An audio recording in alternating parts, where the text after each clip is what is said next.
Hi, and welcome to Danny After Dark. If you're new here, make sure to like and subscribe so you don't miss a notification or a new episode. Tonight, me and Beckham are here to do a very special interview. Beckham, how you doing? Hey, what's going on? Glad you are here. So tonight we have Dr. Maggie Zingman. So we got the pleasure to spend time with Maggie at CrimeCon. So Maggie has over 35 years experience as a trauma therapist. She is also the mother of Brittany Phillips. So the Brittany Phillips case, for those who do not know, is 18-year-old Brittany was a college student at Tulsa Community College. She loved sports, loved music, and she was hoping for a career in cancer research. On September 30th, 2004, a wellness check from a friend completely changed everything for Dr. Maggie. Brittany was found strangled and murdered, and to date, the case still remains unsolved. Dr. Maggie has become a huge advocate in the meantime. She has her Caravan to Catch a Killer, which we will certainly discuss more. So in the meantime, let's welcome Dr. Maggie Zingman to Danny After Dark, and we will discuss the Brittany Phillips case. Hi, Maggie. How are you? Hi, guys. God, you brought tears to my eyes with that introduction. Oh, my gosh. Well, we talked a little bit backstage, and I was saying to you, Maggie, that on the one hand, I love talking with you. You're just an amazing person, and I enjoy every second we get to talk. But on the other hand, I wish we didn't have to at the same time. But before we get into Brittany's case, can you tell the audience a little bit about yourself? Okay. Well, I'm older than dirt, as some people say. No, Beckham is older than dirt. Let's get that out there. Yeah, I've been around for a long time. And so in my first 35 years, I was a writer, but I also suffered from PTSD and thought it was something that you couldn't heal from. But I found help right in my late 20s. And from getting help, that made me think, I really want to go into this field. And my psychologist said, if you want to last more than 5 years, you really have to make sure you're fine-tuned healed. And I ended up being a first responder to like the Oklahoma City bombing, all the tornadoes. I work with assault survivors. And the last 20 years, I've worked with some of the most severe combat veterans. So I had to really make sure I was healed. And now 35 to 36 years later, I'm still working in the field. I hope to continue it. And, some people go, oh, did Brittany's murder bring you into this? But no, it was before. They were already grown up and she had gone away to college, and I have been in practice for about 10 years. And then the other thing that they say to me, so did it help you deal with her murder?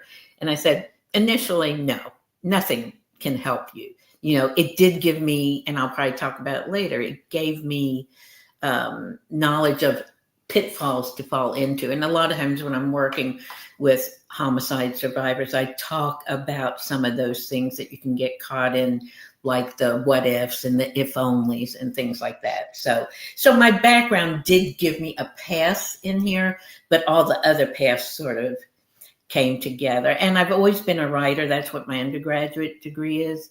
And so I also do, since early 90s, I've done writing workshops called the Emotional Healing Through Writing. We're actually doing the Memorial Weaving Through Walls writing workshop here in about a month or so. So I use that poetry and metaphors as a way to heal from trauma. So that's a brief thing. And then my caravans, which we'll talk about.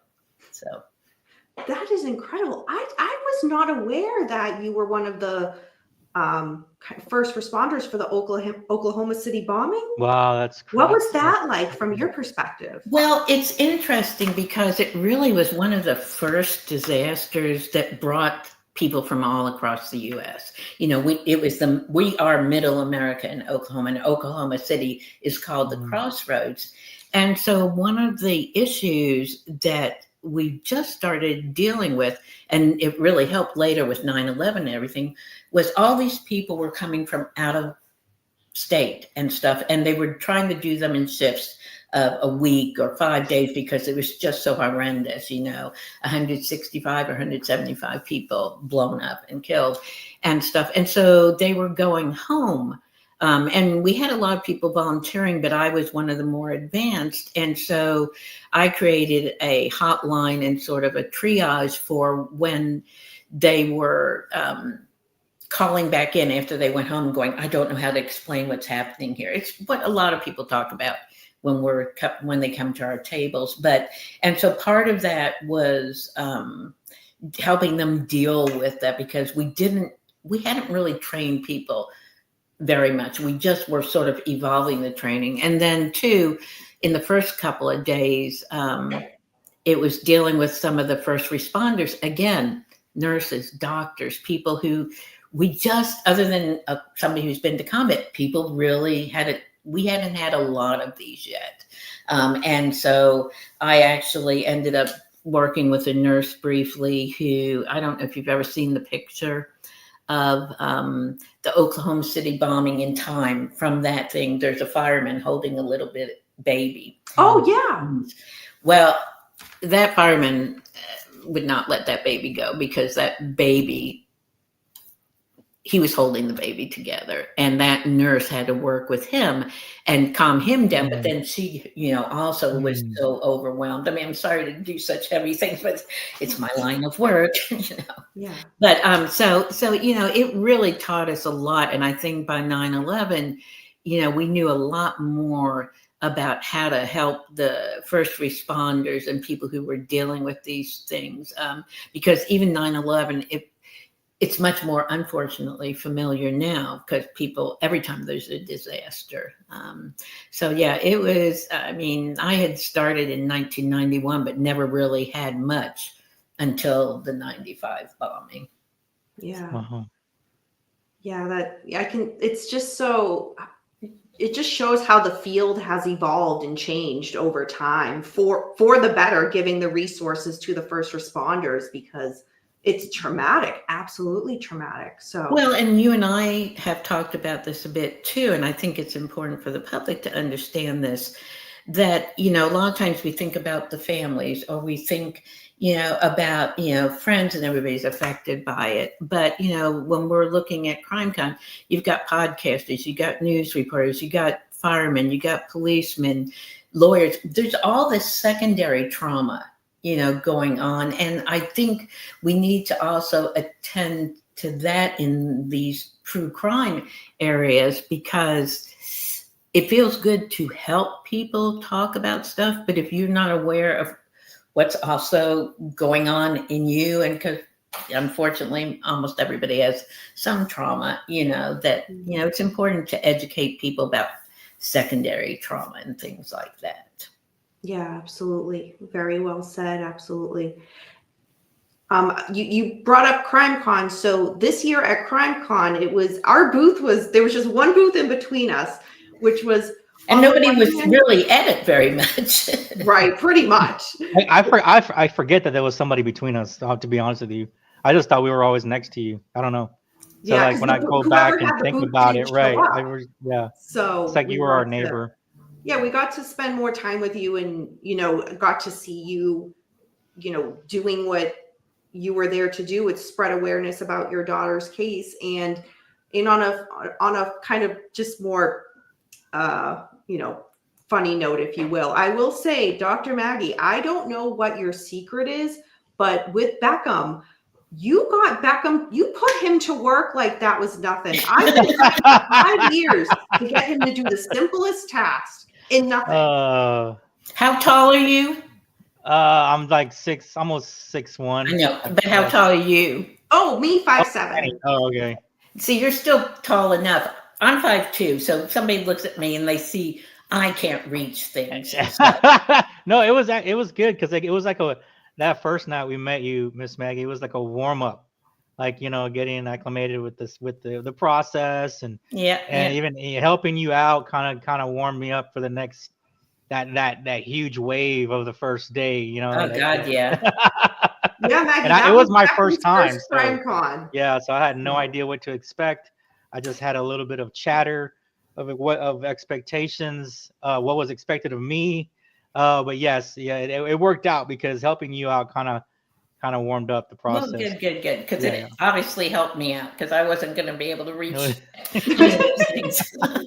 But it's also like it was really nice being able to be so close to you at CrimeCon, where it's somebody me and you have messaged before that, but to have somebody I know, but somebody that I like and get along with at the next side of me.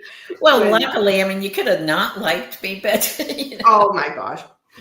So in regards to, again, this was Beckham's first CrimeCon, and when I introduced him to you, he had not heard of Brittany's case, so I know he'd read a lot of the information that you had brought to CrimeCon to share, but for those who are watching and listening who are not familiar with Brittany's case, we'll get into that. But I guess first, just tell us a little bit about Brittany herself as a person. Okay. Well, Brittany, I had 2 children, Josh and Brittany.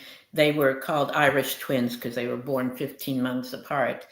And Brittany, when she was born, both were C-section. And the only reason I say that is because if you've had babies, if you have a C-section, the baby comes with this perfectly round head and stuff. And she had no hair, so she looked very angelic when she was born. And I now say sometimes that should have been foretelling in a way.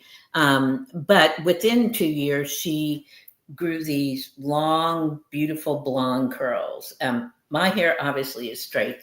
Her dad's hair was very kinky. So between us, she got these beautiful blonde curls, dark brown eyes that, from the minute she could communicate, those eyes would stare at you if she wanted something and would not let you go till you agreed to it, And people tell me, because as people will learn, when they see her, because some of my pictures on my car are her staring out. When they see those eyes, they say, I was driving and saw you in Utah, and I just had to find a way to reach out and tell you I saw you. And I feel like your daughter was, reaching out to me. So she was always that way. She was also, she was born in Florida and my parents were in Kentucky. So we traveled a lot back and forth from there, and we would fly. And even at 3 or 4 years old, like many kids, she was her own dresser. And if people go to our Facebook page, you can see these creative outfits. But she always had a hat on and the blonde curls. And she'd just be walking through the airport like she owned it. And people would just laugh at her because she would just go up to them and talk. And, a couple of people would go, why did you perm her hair? And I'd say I didn't. So she was very outgoing. She was very empathetic. I got a lot of stories from her friends in high school after she was murdered who said, I wasn't of the popular group, and she really wasn't either. But, she would sit and she would tutor me and she would talk to me, and, she would sit at tables where some of the more popular people wouldn't. And so, that was very good to know. Empathetic to a fault.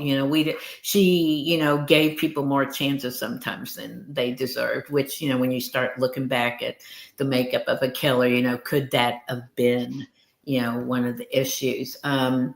She also was fearless. By the time she was 6, she had stitches in her chin, stitches in her forehead, stitches on her nose because she would shimmy across a swing set, or she would jump in the pool backwards. So her middle name was Accident from about 3 years old on, and stuff. And she went to kindergarten, and this is sort of important to understand why she left college. She went to a kindergarten a year before she was really the age, because we got a grant for her to go to place. We were in Kentucky before I moved out to Oklahoma because I was working with United Way then.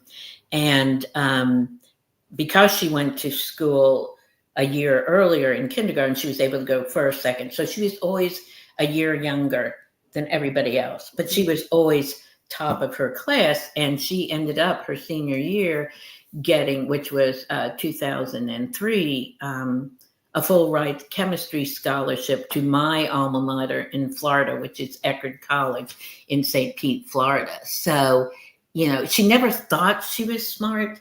I mean, she would study hours and hours, and then sometimes she wouldn't study at all, and she still get good grades, but she loved chemistry. And like you said, she wanted to go into cancer research because she had lost her dad's mom to cancer. What she didn't know is 8 months after she was murdered, I lost my mom to cancer. So she would have been there, trying to do it. But she was also, as you can see, if people go look at the pictures, or you can see that picture back there, she was really beautiful. She was 5'2". She hated that. She said it was my genes, my fault.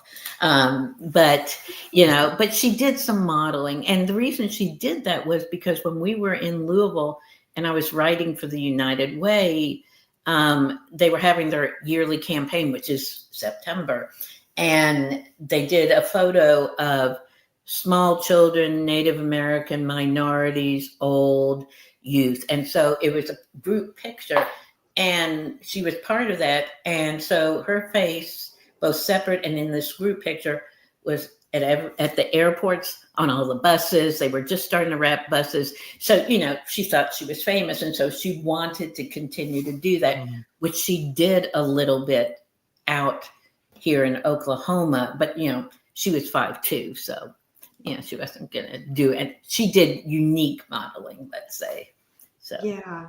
Yeah. Her pictures, I will say, absolutely stunning. Absolutely stunning. Beautiful. Thanks. So I didn't know she was 5'2" as well, though. Yeah, I didn't know she was 5'2". I thought she might have been like 5'6".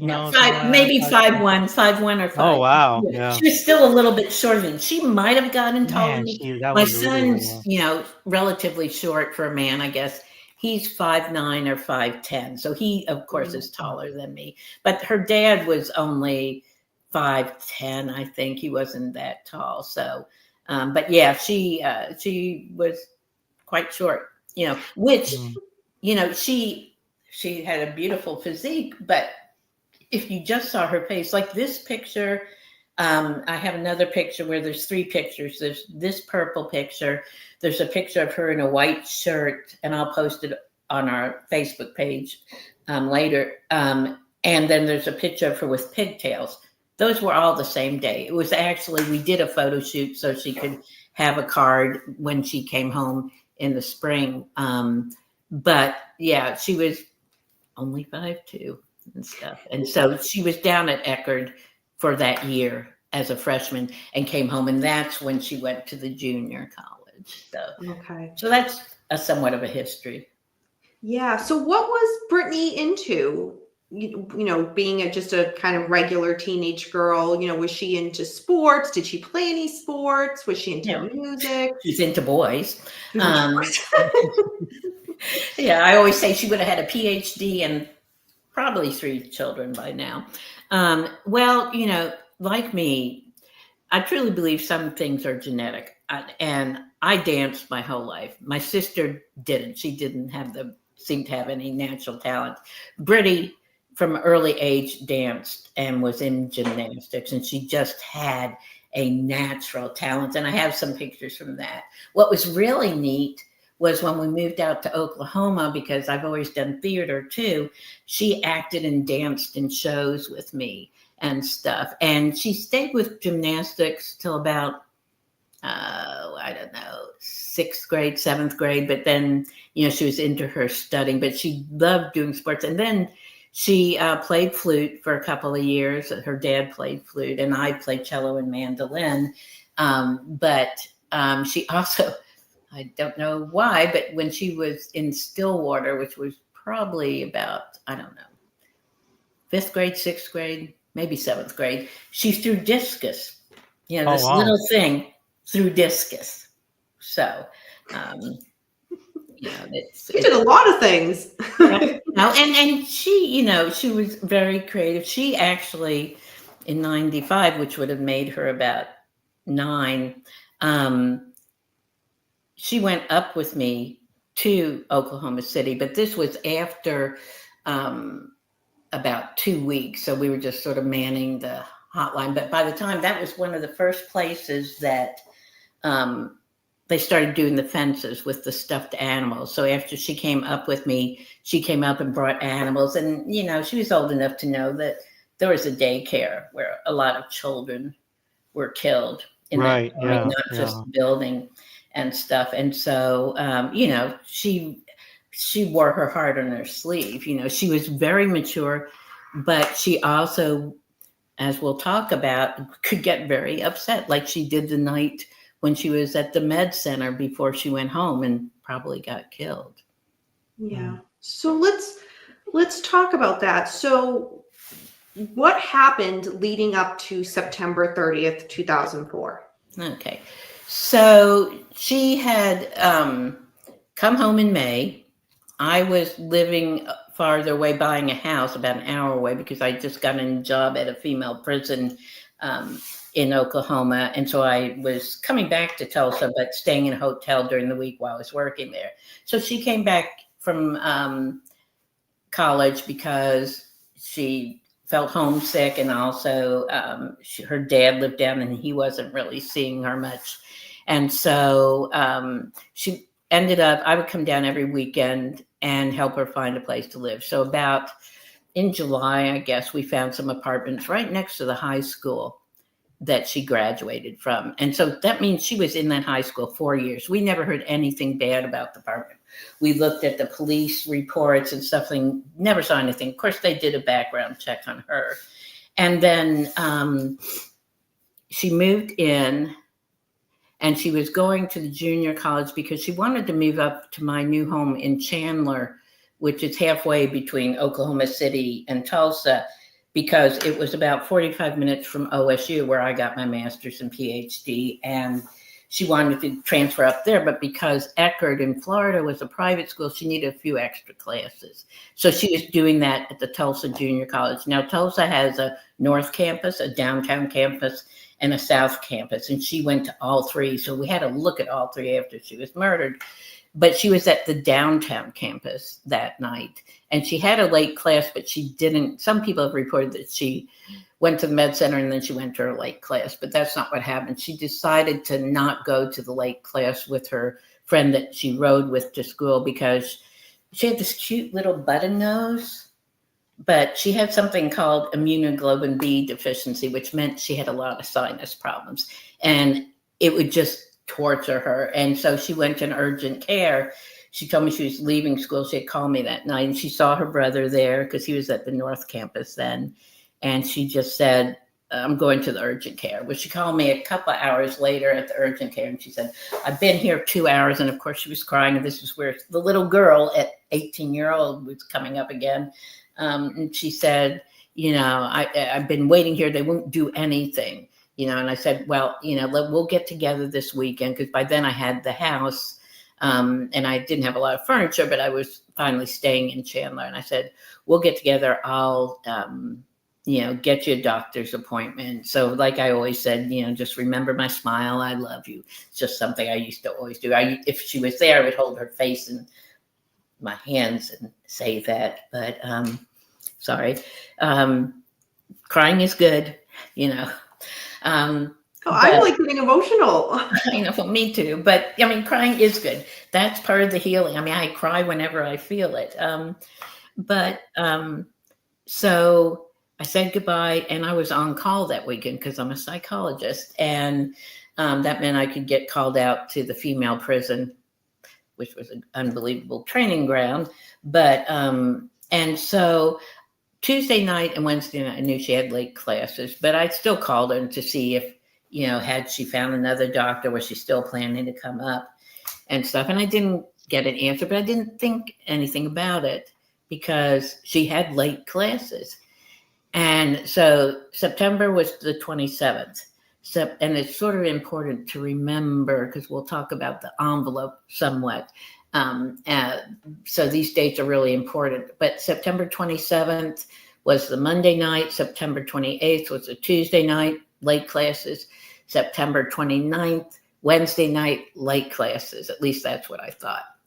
Thursday night, which was the 30th, September 30th, I called her and, left a little bit of an angry message. Brittany, I love you, but you know how much this worries me when you don't call me back. Can you please call me? And it's like I have a movie in some ways, a horror movie, but it was really storming that night. And I'm living in this little town called Chandler, Oklahoma, on Route 66. That's not even a one light town. It's a one stop sign town. But it's a quaint little thing right behind the sheriff's department.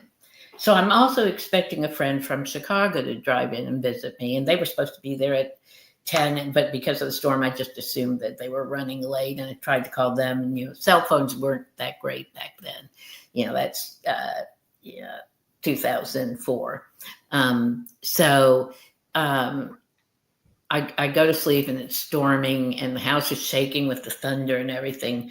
And all of a sudden, on October 1st, I get a knock on the door. I get the dates all mixed up, but because Monday's 27th, 28th, 29th, 30th, October 1st. I get a knock 1 a.m. on the door. Remember, this is 2004, sorry. Yeah. I open the door, and it's like out of a movie. There's the lightning's flashing, the rain's blowing in, and there's this very young face in a hooded raincoat. And it was a young sheriff. And he sticks his hand out to me, and he goes, "Are you Maggie Zingman?" I go, "Yes." He goes, "Here, you need to call this number. Your daughter's been murdered." Oh my, yeah. Oh, jeez. What the heck? Needless to say, down the road, I talked to the, head sheriff about notifications and stuff. But it was just like, what are you saying? And he just stepped away. And this is a house that doesn't have a lot of furniture in it yet. And I closed the door. And when stuff like this happens, you just go, what am I supposed to do? No, this can't be real. They made a mistake. All those denial stuff, And so I'm just backing up. And all of a sudden I hit my stairs, because there were some stairs that went up and then went around a corner and went up. And I just sort of fell back into them. And I'm thinking, what am I supposed to do? Who am I going to call? How do I get down there? Should I call my family, which was in New York and California? And no, I don't want to wake them up, but I have to wake them up. All these things, and of course, I held off from calling them because I wanted to call whoever this person was that I was supposed to call. And I ended up calling the number and got a detective by the name of Jeff Felton, who ended up being a gift for the first 9 to 10 years of this case. And I still I communicate with him every other week, or if I have questions, everything. And he said, "I can't tell you much. It is her, but how soon can you get down here?" And so this is 50 miles away. So I tell him I'll hopefully within the next 2 hours. And then I'm thinking, how can I get down there? I don't even know if I can drive. I don't know what I can do. And so I call my best friend, and I didn't think about this until we were driving there. But so my best friend and her husband watched Brittany grow up.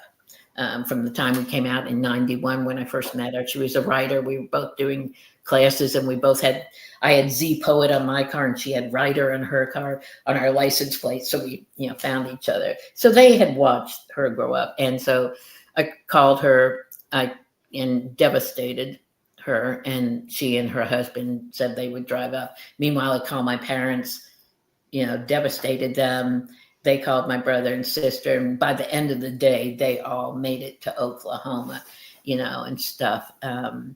So, and I'm just in shock, not knowing what I should do, but that's where things started getting in motion. So do you have any questions before? So, well, I'm just, yeah, it's all, yeah. I'm flabbergasted at that first detective. I'll tell you. Yeah, no, it was. Was he? I mean, was he a? Well, it's interesting. Uniform? Was he a uniform? He was a young sheriff. Later, I learned, because I had a plumber, and I was telling him the story. It was only like 2 or 3 years after, and he goes, "That was my son. He had just started." Oh. Now, what I did learn, and I don't even know if Josh had a cell phone, but, cell phones were so archaic back then. Yeah. They didn't have cameras, people. But what I did find out is Tulsa police, my son was living at a house in Tulsa with 2 friends. I later found out that the Tulsa police, who were really great back then, 2 officers and 2 chaplains came to the door. What had happened is I bought the home. You need to change your license when you move, because if anything happens to family, they cannot find you. So they couldn't find me at the address that was on my license because I hadn't changed it. So they went to next of kin, which was my son, and I guess told him, let us notify. So, Chandler sheriffs or Lincoln County sheriff, just got in and goes, okay, go notify them. They knew nothing about notification, and it did devastate me and stuff, but luckily even at that point in my life I was like, you do something wrong to me, I teach you of how it's wrong so that you won't do it to anybody else, that. And early on I had to do that with that, and then with stuff that happened when I first got down to her apartment too. So, but yeah. So your friends were so, I don't even know what the word is, gracious to kind of going through that with you. And then, but thank goodness that they were there to drive you, because partially, they partially drove me because, I'm sometimes to a fault, although I think I do it in a healthy way now, but they got there, they're just devastated because my friend was, extremely emotional too, and stuff. And so she rode with me in my car and he followed us. And it was still dark out. And about 30 miles from Tulsa, I suddenly thought, and this is why I was saying they watched her grow up. I suddenly thought, they watched her grow up. I can't have them walking in there and seeing Brittany like this. I can't do that to them. I'm her mother. I'm going to have to do it, but I don't want to do that to them. And so I fought with her. And finally I said, call Jim. That was her husband. I said, Carol, call Jim because he's right behind us. Pull over. He's probably going to pull over with us. You need to go with him and I'll let you know what happened. So about 30 minutes before that, I decided I could not put them through it. They're going to have to go through it anyways. So I drove the rest away on my own and stuff. But yeah, it was such a gift for them to be there. I don't even know how you did that half of a drive. Well, yeah, you don't know what you are going to do. You say, I'm going to fall apart. I'll just die if this happens. But somewhere early on in just little pieces and later in bigger pieces, you go, but if I crumble, if I fall apart, then her memory does. If I crumble, if I fall apart, who else does the fight? And I think that's what spurs many of us families to do this, because who else is going to do it? Especially for the majority of us, we're not famous. We don't get spread all over national news. So we don't, people like you finding us is such a gift, because being allowed to go to CrimeCon and have a table is such a gift, and it's why I travel, because so many families don't have this voice, and stuff. And so that's how we find, and with all the families I met, that's how we find we survive, by somehow taking up the cause while still fighting. And that was just the first of a number of things, because I get down to the house. Yeah, tell us about that once you get down there. So I get to the big apartment complex. She's at the back with these wood fence. I can see her car's there with windows down, which was a bit odd. And then I walk around the back and there's crime scene tape somewhat. And then I see these lights on, because in the back, it's 2 in the front on the bottom, 2 in the front on the top, 2 in the front on the bottom in the back, and 2 on top in the back. And she was the top right in the back. And all the lights are on and the doors open. I thought, well, that's odd, because I didn't really see a lot of police cars around. And so I walk in and I see the 2 cats that she was keeping for me while I was moving into the house that she had also helped raise. And they were sort of curled on this fainting couch that I had given her. And then a police officer walks out and he goes, can I help you? You're not supposed to be here. And I said, I'm the mother. Needless to say, down later, I helped train recruits when I had a good relationship with the police department. I know. It only gets better. A person not as hard-headed as me would have been killed by a lot of these things. But I go, well, I just want to see my daughter. And he goes, well, she's already been taken. And I'm going, I thought I had to identify her. So I thought he was going to say, so you need to go down to the police department. And he goes, no, she was already identified by her license. And that's all he said. And this was just some young officer that was told to watch over the crime scene. He goes, I can't let you into the bedroom or anything. You're just going to have to wait for the detective and stuff. So I, get notified that way. Then I, because my brain still thought CSI, I thought, at least I'll be able to see her. But I didn't know these things back then. So I didn't ask for anything. I mean, I'm in shock, and stuff. So I he helped me. I mean, he was sweet. He helped me get the cats into a box, because I had to bring them home with me and stuff. And, the apartment looked like a typical Brittany apartment, which means not that clean, and stuff, but it didn't look ransacked or anything. But they didn't let you see her bedroom. Not right away. No. Okay. Now, when Jeff got there, Jeff did a whole bunch of things, which were great. Who is Jeff? Jeff is Jeff Felton. He was our lead detective until 2012. He is the one who looked at thousands of suspects. He is the one who they at least had analyzed the DNA. There were like 5 samples, and there was 1 sample that was from blood and semen that was the same person. Initially, it looked like it could have been somebody else's, but the blood, which was really minuscule, and people are going to think, why wasn't he our killer, which is a whole nother story down the road. I mean, here, but we used that blood and semen to be up in CODIS, where it probably went 1 million times until 2019 when C.C. Moore identified the owner of that DNA sheet, analyzed it all the way to exactly whose it was. But we used it for years. He looked at boyfriends. He looked at friends of boyfriends. He looked at friends of friends and all male friends. He looked at males who lived in apartments. He looked at groundskeeper. He looked at everybody. He looked at nephews, of who they were. Now, 2004, we were not until 2015 or 16 was even a few states allowing genetic genealogy. I mean, it was taboo. In 2007, we started pushing for DNA at arrest, but most states weren't even taking DNA at conviction. So, but anyways, so we had 5 samples, but they were only able to identify that the 2 belonged to the same person. So that's what they used to rule out suspects. But when I saw him, he said, we don't know. We don't know if it was a robbery gone bad and stuff. And so he was taking me around the house, asking me, is this normal? Books on the table? Is this normal? Dishes in the sink? Yeah.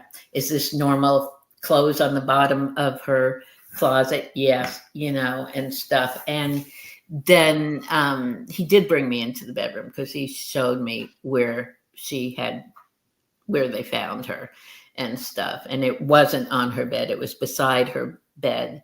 And even, I saw all the blue stuff all over the walls and everything. And remember, even to analyze compared DNA to one suspect cost a couple of $1,000s back then. So they were really trying to compare it to a lot of suspects. But he was just, he said, I just don't know. It looks like maybe And she was suffocated because there were some marks, not necessarily ligature, not necessarily hands. It was unclear. It looked like rape because of certain things that were there.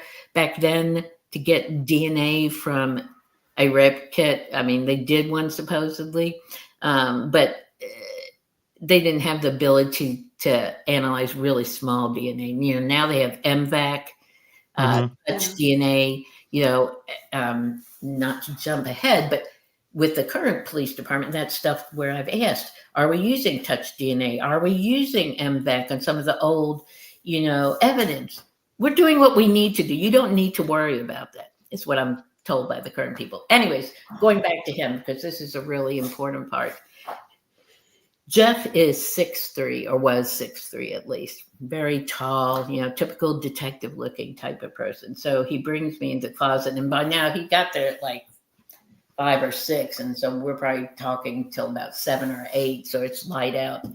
And so a couple of things he said, you know, I told him about how her balcony, that once she got locked out and she had a 6'3" friend stand on the air conditioner thing and hike himself up on the balcony to be able to shimmy the doors open. So, you know, I was saying maybe he could have come in that way, but he goes into the closet and says to me, did you know about this? And he goes like this. So he's 6'2", and probably those ceilings were 8 feet. And what it was like maybe a 2 or 3 foot square, maybe 2 feet square piece of wood that when you lifted it up, it was access into a common attic of all the 4 apartments in that building. Whoa. Wow. And she never mentioned it. I mean, I guess she wouldn't might not have known. Yeah, I mean, I didn't think about it. I mean, I don't remember noticing it, you know. And no, but she never said, "Hey, Mom, you know, by the way, there's, you know, I'm just no." Well, interestingly, not about that. Yeah. But I remember, and she was only in there for, you know, like 2 or 3 months before she was killed. But interestingly, there was a day before she did a trip, which is another interesting thing, where she said she thought somebody came in and urinated in her toilet. You know, and she didn't know about that. And so we talked to the management. They said, oh, you know, it's probably just your imagination or whatever and stuff. She had a door when she first moved in that had been banged in a lot, and we had to get them to change that. What we learned later after she died is that the people who lived there before her had been dealing with drugs with some Asian group or something. So they wondered if possibly one of the things they looked at was it the Asian group came and thinking the guy who used to live there was still there, and you know, then found her and then attacked her. But remember too that at that point they weren't doing genetic genealogy. So at that point we couldn't even tell what the culture of origin was. We couldn't tell if the DNA was Asian or any of those things. That takes a lot that they now do, you know, where they can start with the tree with the whole world and then come down to, okay, maybe it's these Asian countries, or maybe it's these South American and Hispanic countries. They can do all that now, but they couldn't then. And so it made logic back then. I understand why they were using the blood and semen to rule out suspects. But here's the important part of it is, and this is why it's so confusing. And as you two know, I had a 4-page piece of paper on my table that said timeline. On the first 2 pages, it talked about the timeline. And then the last 2 pages were very confusing changes that have occurred with this timeline and stuff. And so, you know, for years, that DNA, we didn't know who it belonged to, but I understand why they used it. But one of the confusing things is that blood and semen were not found on her. The semen, this again is Jeff's detective work. At 6 months, the original medical examiner, which got fired from Tulsa, said it was liquid on the sheet. Jeff said, yeah, she wasn't on the bed, but he just said it was like urine or something. And so, as he's getting more and more into this, and again, Brittany was not found on the bed. She was on the floor. So Jeff at 6 or 7 months got it reanalyzed, and that's when they said, oh, semen. And then they had found a little, very small piece of blood on the hall going towards the bathroom. People keep saying different things, and I can't get access to the files, so I don't know exactly. But then they went, oh, this blood and semen look like they're from the same person. So logic says, yeah, blood and semen, of course. Even if it's not found in her, it could be the killer. So I don't fault them for that. But, Jeff just, the head of homicide back then, Mike Huff, who then retired, and Dave Walker, the head chief, Chief Jordan, Mike Nance, a whole bunch of people. They respect me. They taught me everything I know. They taught me about what you could and couldn't know about the case, what you could and couldn't share. I mean, and how things could hurt a case. You could, if you let this out, a defense attorney can come back. So they taught me everything I know, which is important because down the road, I'm getting total communication block. But, it was every time we got a suspect, and we had some great suspects, and Jeff would call me and he'd say, Maggie, I just feel, again, one of those odd things to say, I feel good about, but I feel good about this suspect. I really think he's going to be matched. And one in particular, I'll tell you all about. And then he'd call me up devastated, and he'd say, it didn't match, Maggie. I don't understand, but it didn't match. Yeah. And later years, when we talk, if we talk about CeCe Moore and her analysis and stuff, I mean, Jeff just in the last year or two said to me, I wish I had done some more just old detective work and didn't depend so much on the DNA, but he did a lot of old detective work. I mean, he was a total gumshoe, and so was Mike Huff, and so was Mike Nance, and so were a lot of the officers who would stop me once I had a wrapped car and tell me that they were helping on the case, and stuff. So we have, the DNA that's going up in CODIS. We have all these suspects, being ruled out. And even by year 3, we had probably over 400 suspects that they had compared the DNA to. And that's what I'm going, how do you get a story like this nationally? Because I hear 1 or 2 stories. Yeah. But Brittany's middle class, middle America with a boring rape and suffocation. So, and I had a friend at the prison I worked at, and his wife dated John Walsh 100 years ago before we were married. Yeah. And this was 2005. And he got John Walsh to have one of his producers call me. And they wanted to come into the prison where I'd only been there under a year. It's a female prison, and the warden wouldn't let them come into the prison to film it. She'd only let them come into the visitation area. And so the producer then said to me, well, I'm sorry, DNA is not enough of a story.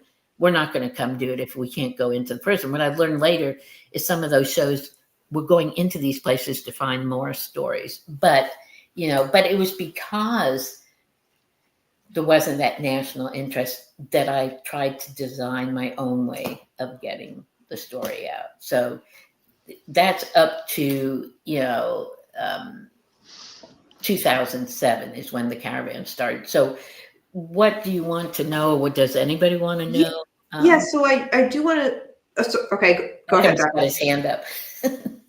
Right off the bat. Okay, so the examiner getting it wrong with the liquid on the bed. That took it took what, 6 months to correct that, you said? Well, yeah, I mean, and I don't fault Jeff to do that. I fault the examiner. I mean, yeah, right. Yes, that's yes. I mean, that you're talking they need like 48 hours is the window, right? Or 2 days, 3 days. Exactly. And Well, and let me tell you about the examiner, Mr. Sibley. So this examiner, and I didn't know this till years later when we were looking at the medical report after we got the envelope, but this examiner before 2004 had been working in Arizona and got fired from the medical examiner's office. This examiner was hired in Tulsa when Oklahoma was under federal jurisdiction. I forget what they call it because of some issues. This medical examiner, after Brittany's murder, not because of it, just sometime after it, within a year or so, was fired from Tulsa. Oh, for Christ's sake. This medical examiner, and I mean, I don't care. I don't think it's going to hurt the case. I don't care because people need to know this. When we got the medical examiner's report, which is a public record, after I got the envelope, which could change Brittany's timeline of when she was killed, and we'll talk about that near the other side of this. I want to see the medical examiner report to see what they said about time of death. And Cheryl McCollum, anybody who knows Mac. Zone 7 podcast, Yeah. So she was on this investigative reporter by the name of Andy Copes-Dial, who does a Substack story on us. Marion Roche, who has done a lot of stories on ID discovery. I've known her for about 15 years. Used to work with Crazy Horse Productions, and for years it's been trying to get our story. ID Discovery told her that our story didn't have enough of a hook in 2014. But we all got copies of the medical examiner's report. None of the swabs are listed on it. So I asked Oklahoma City medical examiner, why aren't any of the evidence listed on there? They said, oh, well, sometimes some of these MEs have their own notebooks. Well, that ME was fired, so where are his notebooks? None of the swabs were listed in there, but we know right now the swabs underneath the nails is the one that Othram has, possibly. Okay. So we know that there were swabs underneath the nail. Jeff told me early on he was there and observed this vaginal, anal, nasal, nail, all the swabs taken. None of the notes are there. When I saw the food, and I understand that when body is dying, whatever in it stops decomposing, but then when the body gets past, I'm going to sneeze. Excuse me. Bless you. The body gets past, and I'm sorry if this is graphic, but I've gotten so used to talking. No, please. But when the body gets past decomposition, it decomposes, whatever, again. So I'm looking at the medical examiner report, and I said to Mac or somebody, I said, because we were all doing, joint calls during this, and I said, looks like she just had a Big Mac. And when you start talking about the timeline later, where was it? The body temperature wasn't listed. I mean, I should send you all that. I mean, I have the copy of the medical examiner's report, and somebody else was asking me questions about the other day. Time of death, last contact with family, not anything about body temperature or anything like that. I mean, so and maybe this guy wasn't a problem, but I don't know, And so also with the nails, when I first got the DNA sent off, because I got funding for both times, the first time to Caravan, the second time to Othram. When I first got the funding and didn't know, but we got the phenotype sketch made. where they make a picture looking, the DNA, he's from the Scandinavian area. It looks like he has blue eyes, looks like he probably has blonde, brown hair, so they make a picture that looks like we got that picture. And we got a lot of tips from it, but I'm really jumping ahead because that's after Jeff retired. So I'll stop there because I'm probably going to confuse people. It's so confusing. But no, it's okay. I just want to, so did you learn from the police because you hadn't been able to reach Brittany for a few days and then they show up at your door? How did they get to her apartment? Good. What happened in between? Good. So a friend of hers that she went to school with, that was with her that night when they went to the med center, had not seen her in class, I guess, Wednesday and stuff, or Thursday. I can't remember if she had a Thursday class, but Thursday she said, I need to go because, sometimes she's sick and I need to go and see what she's doing. I mean, this is all after the fact that I learned this. And so I guess at about 9 that night, interesting, same time that they were at the med center, but this is on Thursday night. And she said that she went up to, and I guess the door was maybe open and there were lights on or something. Something felt strange to her. And her father, and this gets confusing because there's two fathers in here who were criminal justice. Her father was a DA, I think, in a North County from Tulsa. And so she called him. She said, I'm checking on Brittany, but something seems odd. What should I do? I want to go in there and see, if she's okay. And her dad said, do not go in there. Get a wellness check. So she calls Tulsa police and gets a wellness check. The first people who were supposed to come to the wellness check were my daughter's best friend's father, who's a police officer, who's going to come into the picture when we talk about the DNA, and another officer. And at the last minute, they got called to another call because if he had walked in on that, Brittany and my daughter's best friend, they would stay at our house. They would stay at their house. He had helped raise Brittany. So he would have been almost walking in on his own daughter. Mm-hmm. So somebody came, and I guess sometime around 9:30 or so is when they discovered the body. And so by about 10:30 or 11, something happened where they didn't get to me till 1. That they notified my son at around 10:30, 11 that night.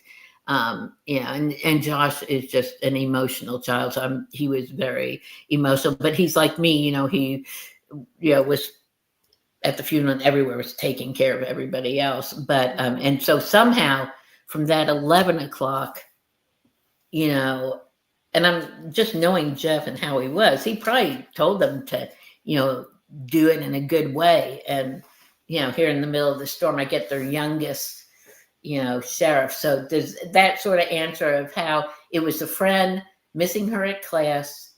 And then, coming to the apartment saying it looked odd. And she had been with Brittany at that urgent care. So Brittany had dropped her off at her apartment, went to a bank because we actually saw the receipt of getting some money. And I guess went and got that hamburger that was, in her stomach and stuff. And so that's how I ended up getting notified. I don't know why it took so long, but. Yeah. Okay. Does that answer it pretty good? Yeah, it does. Because I was just kind of wondering what led to that wellness check but that makes sense. Yeah, Thank you for clarifying that. Yeah, because I think they knew each other well enough that sometimes one of them didn't show or something. And, and again, I knew she had late classes, so I never thought anything odd. I know some parents and some people would get into the thing of, why didn't I go down and check on her Thursday? But my head's going, she probably was killed on Monday. So, there's nothing I know realistically, there's nothing. But go on. Yeah, I have a quick question. So when they found her body by the bed, you said they didn't think it was a burglary, right? Correct? at all? Yes and no. There were times where we'd go back to that, especially when there was a point where maybe a year into it, I'd have to look at the date, where they found a purple um, um, pillowcase. And so part of it was, I mean, Jeff's brain would go all these different things. And he thought maybe it was a burglary gone bad. Brittany walked into it and they accidentally killed her. You know, accidental killings, people either get very guilty or kill themselves, you know, and stuff. Because when a psychopath kills, it doesn't affect them guilt-wise.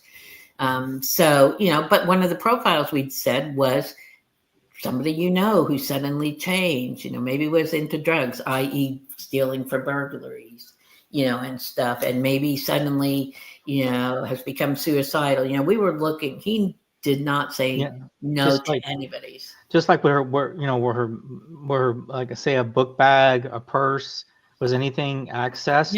Yeah, he was really good. And that's a good question too, because there was a table where she had one of those big square box computers, you know, back then. Yeah.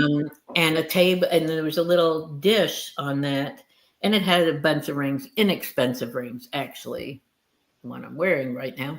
And they said, you know, does it look like anything's taken? And it really didn't. She didn't have expensive jewelry, but it didn't look like that. And then the clothes were all around. And so, you know, there was some thought, was there a trophy taken? You know, and stuff. And then too, the way her body was, you know, he asked me things like, what did she wear to bed? You know, because there's a question of, you know, was she clothed in that and that's how she was killed? Or was she reclothed? You know, there were things beside her that possibly the person pulled out of her.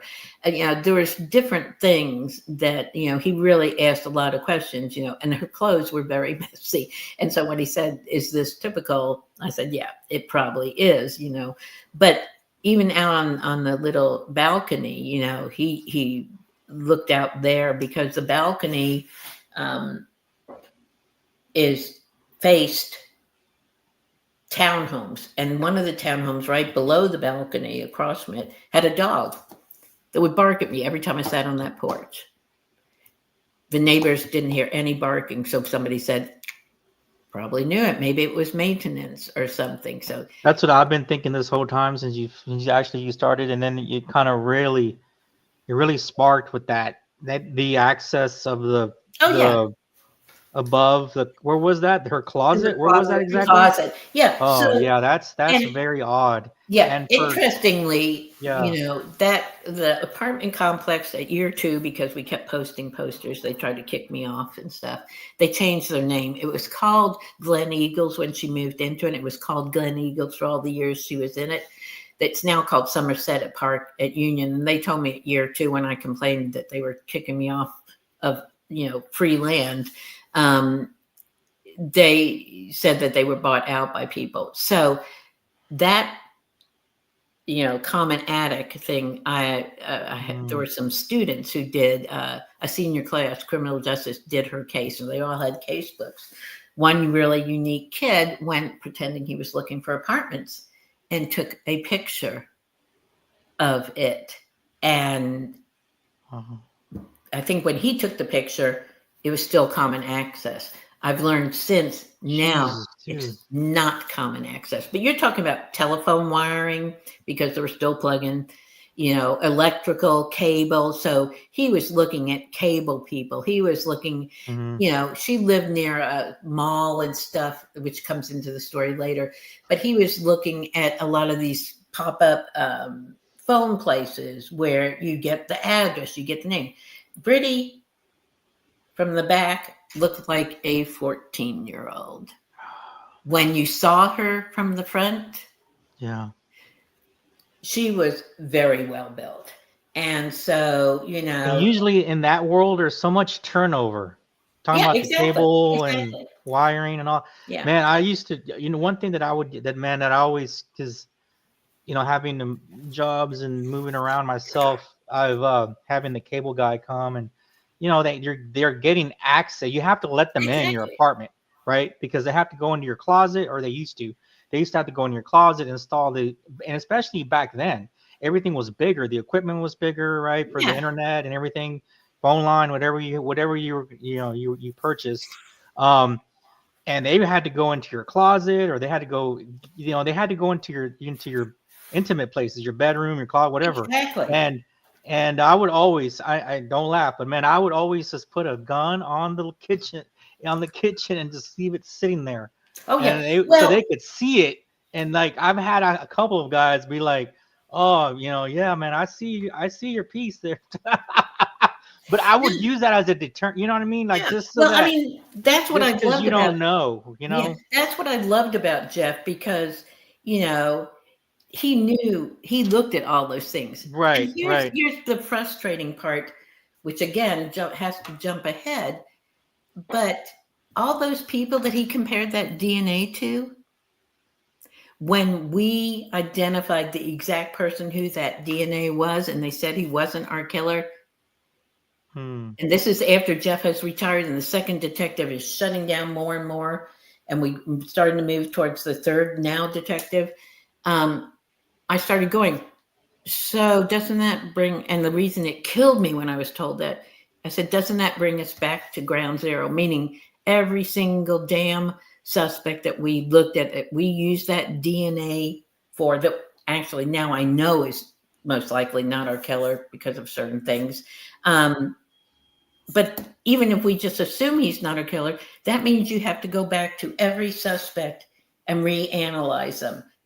When I have said that to the second detective in his last 2 years, and the current, then deputy chief, now chief, and who's being ruling over the current cold case detective, he goes, we're doing what we're supposed to. You don't need to worry about that. So, and I just want to say this because it's going to keep coming up. And so, too, I have retired head of homicide, retired FBI, other head of homicide. Head sheriff was my detective for 1 year after Jeff. Now he's been the head sheriff. They are all part of a task force that's asking all these questions and wanting to go back and look at all these things. And Tulsa police is saying, nope, sorry, you can't look at the case. We don't need help. 21 years later, and they don't need help. No. That's insane. Well, and then last Christmas, I did a story saying, what harm would it do to allow help? Because they've been saying since 2020, since I've really been pushing it, they've been saying no, they pretended to talk about it. And then in 2023, they said, we don't need it. We have enough people here who can answer these questions. And so I went on Christmas Day in 2024 and said, what harm would it do? What harm would it do? I want Tulsa police to tell me what harm would it do. Well, luckily, the reporter had talked to the head of homicide and the deputy chief still then. He hadn't become chief yet. And I said, what did the head of homicide say? And she said, oh, he told me, and they do this every story usually, but usually I don't catch them. He goes, I don't know what Dr. Zingman's talking about. I don't know anything about her ever asking for cold case help. So I said to the reporter, and you're going to love this. I said, can you hold on a minute? I need to call somebody. Pick up my phone. I go, Mac, which is Cheryl McCullum. I said, would you please say something? Because I know Mac has offered help since 2022. So Mac got on that story and said, in her southern drawl, I don't know what he's talking about because I've been offering help since 2022. Suddenly he finds an email. He was also part of the discussions because for a brief while, Tulsa police, him and another person, McCord, were coming to the sheriff's office and being part of a discussion about whether they would look at the case or not.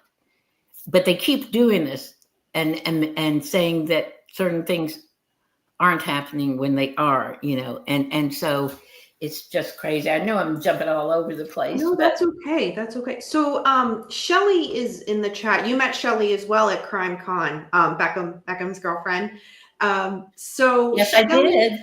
Asks, so how did they 100% rule out that person was the killer? Okay, so that's a great question. So when I was on a Caravan and I got the call, and I had been already told that we had a match, but the detective called me and he said, Maggie, we made a direct match. And when you make a direct match, it means not the brother, not the father, it's the owner. Wow. Yeah. And he said, but he's not our killer. And I said, what do you mean he's not our killer? Because I'm still in that DNA means it's a killer. And he said, well, I and another officer went out and interrogated him. And then I talked to his ex-girlfriend and her father. And I'm going, ex-girlfriend? Her father. So I only know two people. I know the girl who came to her house, whose father, because I was thinking, why would they talk to somebody's father? Well, they wouldn't unless he was PD. And so remember I said the guy who almost got a call to come to the house? So he had talked to her father, and I guess he told me he had an airtight alibi. I was never told what that alibi was. And so I didn't believe it. But I said, but they said, or the detective said, well, I just don't think it could be. So I didn't believe that at all. I'm going, what airtight alibi? So I said, anyways, don't announce it can you at least not announce it to the news till I get there? So I drive from Yakima, Washington to Tulsa in 2 days to get to the Tulsa. I go and see the detective and I said, what are you going to say about it? And he said, oh, we're just going to say something to the extent of that, we had that DNA. We had a phenotype picture. Remember the picture made from the DNA? Yeah.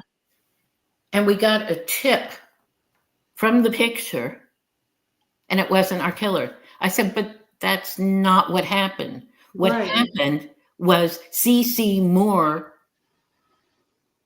made a direct match and you all went out and verified that it was the same person. And he said, no, we have an airtight alibi. I said, well, send me what you're writing. So I went to my Channel 6 reporter who's been the crime for now 35 years and stuff. And I said, they're not saying that C.C. Moore made a direct match. They told C.C. Moore that she could not talk to anybody. She wanted us to be part of a story because she said it's important to also know if DNA doesn't find the killer.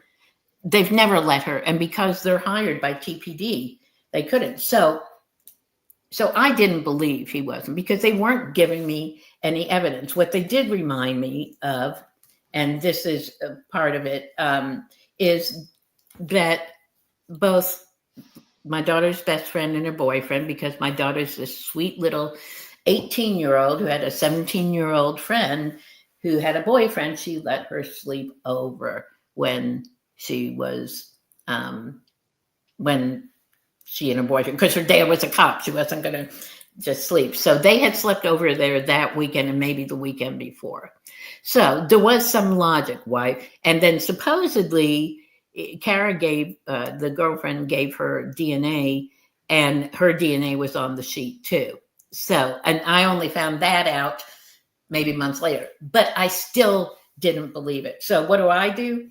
And he may be listening now, but what I do is I friend the person, so I can keep an eye on them. And what ended up happening is Kara had avoided me for a couple of years because it was just too hard to talk about it. And so he helped me find her and get back in touch with me. And so I asked her about him and stuff, and I still watch him. And so because the detective in 2022, I think, he retired. Mm-hmm. He called me on a Friday and said, I'm retiring and you won't be able to contact me anymore. Every other single person I'm still in contact with. So he left and it took them 7 months to give me another detective. So, but I had gotten money from Paul Holes in 2020, right before COVID. And so we got the money and it took another year for us to work up stuff. And then Paul started saying, when are they going to ask for the money so that we can send it back, this new DNA to back to Caravan, different DNA. Because if you have 5 samples, you knew that the blood and semen matched, but you know that these other 5 ones, and 2 or 3 of them are mixed DNA, so they have a whole bunch of stuff in them. But they had another sample that I didn't know about, and I'm wondering if they lost it for a while. I think I might have talked about it, but I got the money from them, and for a year, Eddie was not getting the paperwork done, and so finally we get it. He gets it worked on and stuff, and he goes, "Well, we're not sending it to Caravan, we're sending it to Othram." And I said, "Oh, why Othram?" He said, "Well, Paul Holes said that we have to." And of course, I schmooze to everybody, as you all well know. I get everybody to talk to me.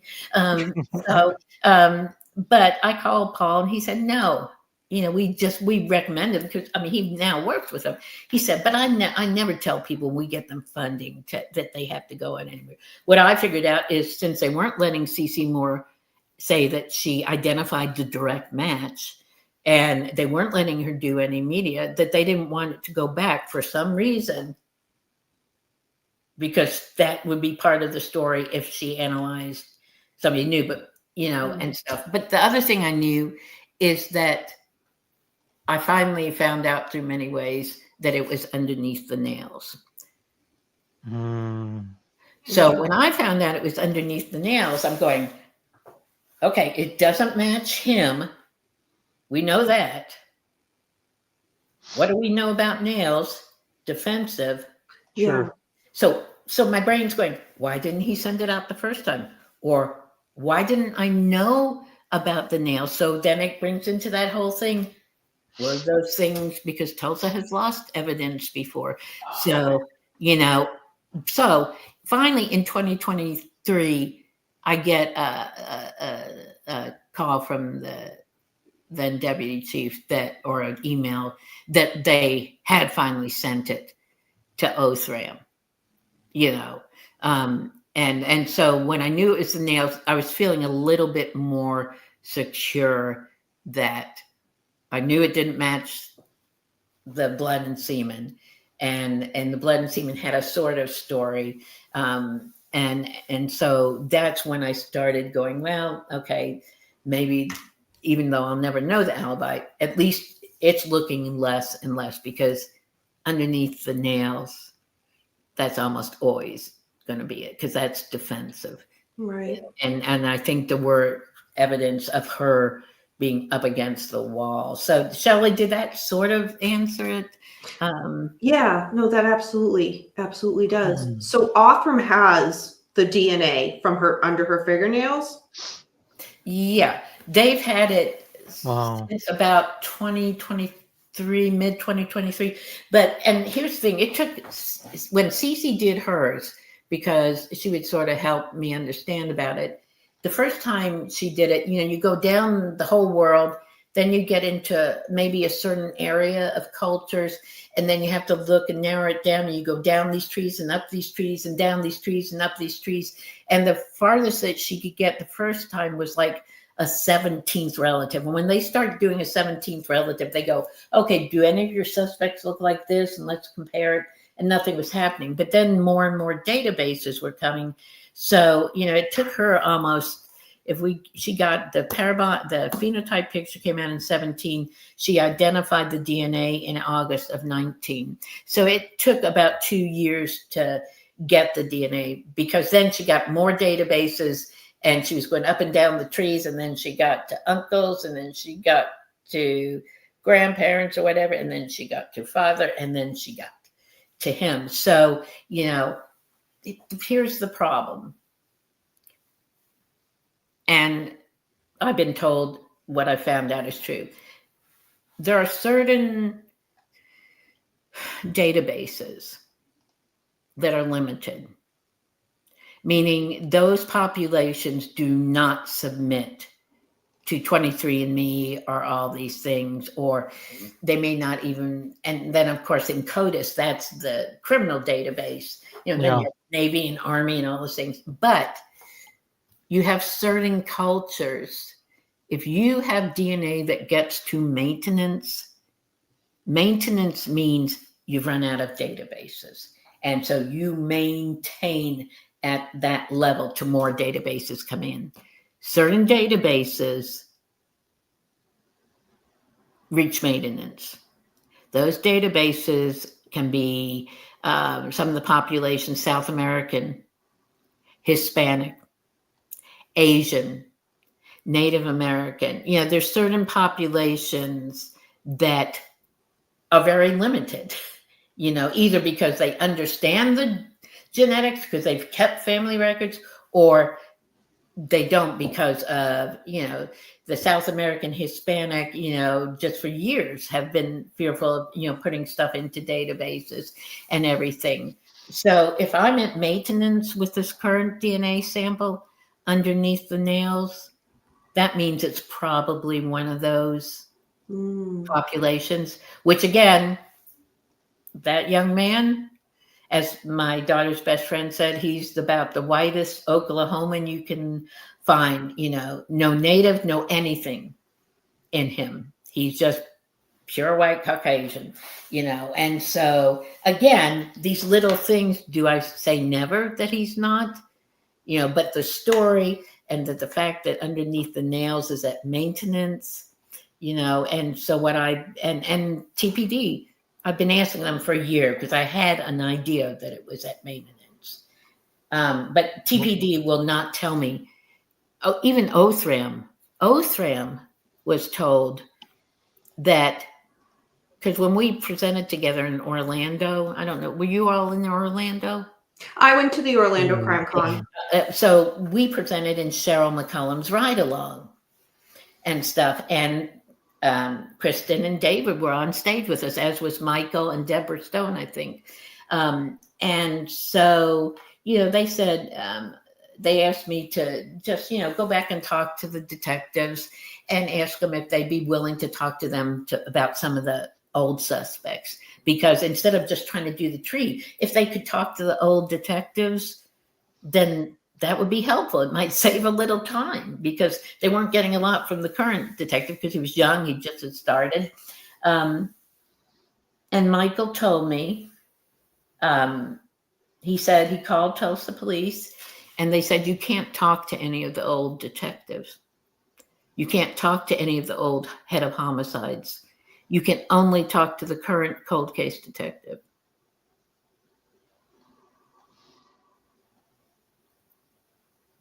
Does that make sense? No. Whoops! I thought she looked frozen. Yeah, she'll come back in a second. I thought, am I that bad? No, no. To tell the DNA people, that they can't talk to the old detectives.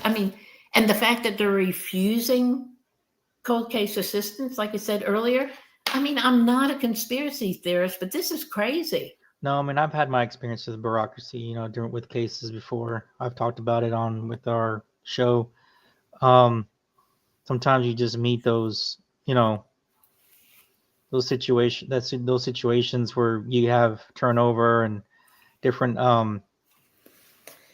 different processing, different things. They've ways to do things, ways to go about things, strategy, ideology, that kind of stuff. So, sorry about that. My internet went down. Sorry about that. There should still be a main objective, no matter what, right? Well, and I've been. What he was saying is that he's watched the changing of the guard, so to speak, right, and everything. And I've been doing this 21 years, so not only have I watched the changing of the guard, I was taught so well by the first group about the broad thing of criminal justice. Then I've covered 330,000 miles through 48 states on 24 tours. And I'd say 2/3 of the cities that I have gone to, especially in the first 15 years, I stop in and talk to police departments. So I have a really good view on best practices. Then, because I'm a scientist, I research, and I've been researching a lot on best practices. And to not allow your DNA, I think that's when you sort of froze. I thought, what's going on with her? To not allow your DNA analyst to talk to old detectives, to not allow cold case professionals to look at the case, that's beyond certain practice. It's either very strong ego or they're covering up something, and I can't believe our case is that important that they're covering up. But to do all those things, it begins to beg the question of why. It's a 21-year case. Why are you shutting down on it? And somebody once said to me, it was actually the head sheriff, who's just been a lifesaver because I can talk to him behind the scenes. But he's head sheriff and you have the head chief. But when he was a detective, he said to me, Maggie, sometimes I wonder. And back then it was because we ruled out over 2,000 suspects with the blood and semen. It went up in CODIS probably 4 million times, right. And it wasn't matching. And he said, even back then, that was 2013, I think, he said, Maggie, I worry that a mistake is made, but here's the problem. If a police department has made a mistake, they won't go look at it, because what happens is it's not only your case, but it can be thousands of other cases.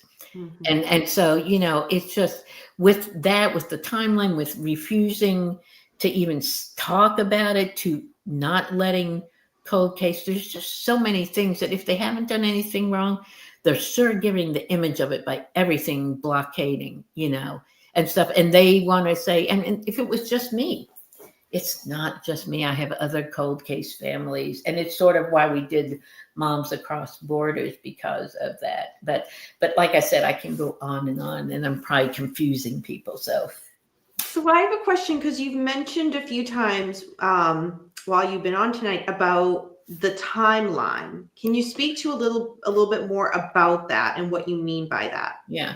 Well, as I said at the beginning, the medical examiner's report, and we've always been told that she was probably killed sometime Monday night when she got home, 9:30 p.m. till 8 a.m. On Tuesday. They just said by the body, by her last contact with people. And then we've talked about the 3 days it took for them to discover her body. In 2023, my ex-husband calls me and tells me, "Oh, don't be angry at me, but I want you to look at an envelope." And I'm going, "What?" And he goes, "Oh, by the way, I'm also becoming Catholic, and I have to, whatever it's called, annul the marriage and stuff." I said, I annulled the marriage the minute we got divorced. But anyways, little humor there. And I look at the envelope and I'm going, "What?" He goes, "Look at the stamp." And so the stamp, for people, when you buy a stamp at a kiosk, you put the envelope on the scale, you punch in where it's going, and then the kiosk builds a stamp at the date and time and the place you're buying it.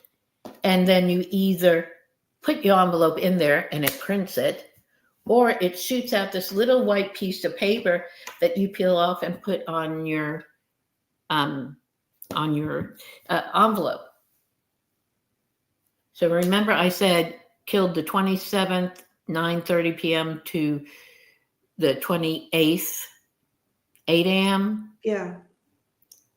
The stamp said either the 29th or the 30th. And I'm just purposely being a bit vague, but a machine-made stamp said 2 days after she died. So here is where we start talking about this timeline, because if the medical examiner is saying this, right, could you have a stamp that's 2 days after she died? And so the questions about the timeline are two things. One, did she have a friend mail it? Or two, was she still alive? So when I got it, I, of course, gave it to the Tulsa police. But when I gave it to them, I said, I'm going to go to media, because the logical explanation is she gave it to somebody to mail. And they didn't right away, and then they mailed it 2 or 3 days later. So the head of homicide, who's a very not very calming type of person, looked me in the eye and said, who's going to remember mailing something at 19 years ago? And I looked him in the eye and I said, if I mailed something to somebody and then 3 days later I learned that she was murdered, I'd sure as hell remember it. And then he goes, and luckily I was talking to somebody on the phone, so they were listening to this whole conversation. And I think I even recorded some of it. And then he said, but it's not going to mean anything anyways. I said, well, if it's not going to mean anything, I just want to go to media because maybe some of her friends will remember it. And then he goes, oh, well, you really shouldn't do that because it could hurt the case. I'm going, doesn't mean anything, hurt the case. Which is it? Right. He said. So just we'll just give it to us and we'll see what we can do. So here's the thing. If she did mail it, then she was alive. If she didn't mail it, then, because here's the part I didn't say is the reason he had this envelope is Brittany, smart as she was, could not remember addresses. She couldn't even remember mine. So every year she would send her dad a birthday card or a letter to her grandfather. So she had sent, because they had similar birthdays or something, I can't remember. And so she had sent her father this to send to her grandfather. He got it 10 days after he got back from the funeral. Never told me about it, but he showed it to his wife. He showed it to his kids. He showed it to his father, who was her grandfather, his wife. And so when he gave it to me, he said to me, so, it's probably got handprints all over it and stuff, so I'm not sure what they'll find. So, it's going to be interesting to find out what they say the FBI's found on it, if and when we get it back, because it's, it's either they should have all the family's fingerprints on it, or if it only has Brittany's fingerprints on it, then So that's where the timeline, and then that's when I also said, that Cheryl McCollum and Andy Copsa and Marion Roche and I all began to look at the medical examiner's report, and we started questioning, why does the food look digested at a odd time? Why isn't there a body temperature? Why doesn't it fully show the rape? All these things, and that's when we began to say, is this even the correct timeline, and how do we, document it? Meanwhile, you have all the cold case task force with the sheriff and everybody else who I meet with every other week, usually. We're all asking the same questions. These are questions that could be easily answered, but they won't let anybody access the case. So, I am hoping that, I don't know. I don't know what I'm going to do. And, I'm looking for lawyers who know about these things. There's a family by the name of Cassie in Florida who had to file to get access to the family files. And then you remember we were talking about John Ramsey did a presentation at CrimeCon. Yeah. And he was talking about, and I saw him on the news about a year ago, and I really tried to get in touch with him because on the news he said the same thing I am. If they would just talk to me, if they would just do something, if they would just communicate. Sounds very similar right now. Yes, you're right. Yeah. And he I'm saying the same thing, and that's sort of why we started grouping together, because it's not just me that this is happening to, it's happening to a lot of people. And me, I'm very resilient. You do something to me, I'm a fighter, but there are a lot of families who are just devastated by this. And I've talked to them on the road all the time and at CrimeCon and stuff. There's just, I've got probably about 60 people already listed for Moms Across the Border, which is just sort of going to be a clearinghouse, but also a voice where when somebody has an issue with the police department, we're going to have more national ability to sort of say, this shouldn't be going on in Wyoming and Oklahoma and elsewhere. So, yeah. Oh my goodness. That it's just, it's so frustrating because you essentially, like, you had mentioned you are doing the work and raising these funds for things to be tested, and for eyes to be looked on this, and they just don't want to pass it on. Well, and yeah, they don't want to pass it on. And then, when I learned that it was at maintenance, I said, so can we send it to the FBI, or have we sent it to the FBI or something? And I was told by the cold case detective, he said, we can't tell you what agencies we use. I go, that's bull, because I got you the money to go to Caravan. I got you the money to go to Othram, and I knew it was going there, and stuff.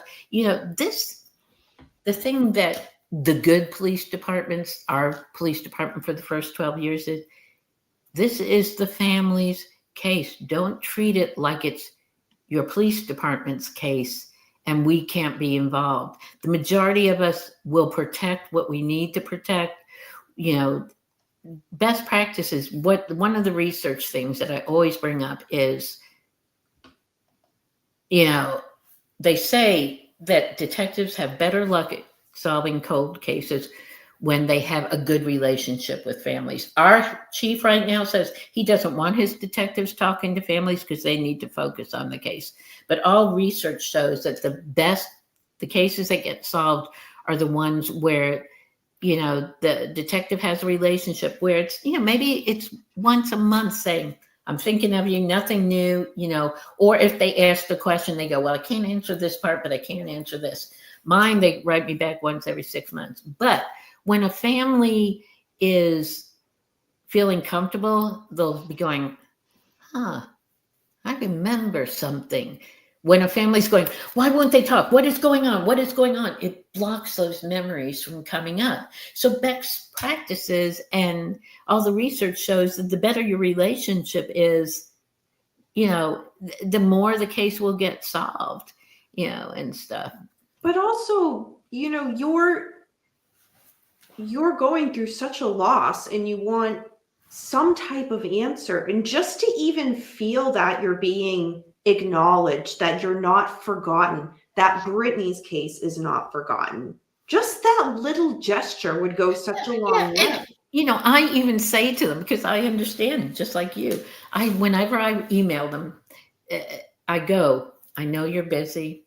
I know you're invested in the case. I know you're thinking of Brittany every day, but can you please answer this question, or tell me why not, or can we meet, or something like that. So I give them that open door, and it's just, but it's the other families that, because sometimes when I'm doing a workshop with both PD and families, I have to help the families understand they can't tell you this because of this dynamic, so I've educated both sides of it, and that's because I do understand it. But when this current administration goes, oh, you just don't understand, I go, no, I was taught by the best, and I've been doing this for 21 years. I've been studying criminal justice. But it is for the majority of families. Just, I also say to them, I don't expect you to reach out to me, because they try, when I complained to media in the past before I caught them in it, they go, oh, we work hand in hand with Dr. Zingman, and whenever there's anything really new,